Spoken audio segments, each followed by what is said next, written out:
Indagati 8 medici dopo la morte del piccolo Domenico, il neonato il cui cuoricino ha smesso di battere subito dopo il parto, mercoledì scorso all'ospedale di Vittorio Veneto.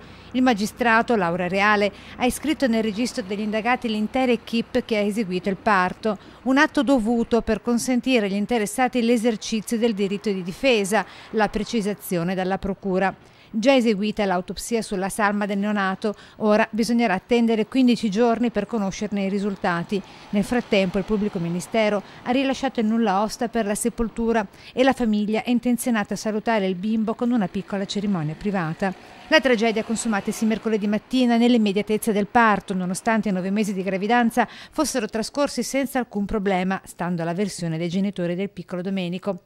Arrivati in ospedale tuttavia la terribile notizia: il cuoricino di Domenico batteva, sebbene il feto risultasse in grave sofferenza. Nonostante il cesareo d'urgenza, il piccino è morto subito dopo. Spetta ora alla magistratura stabilire il perché.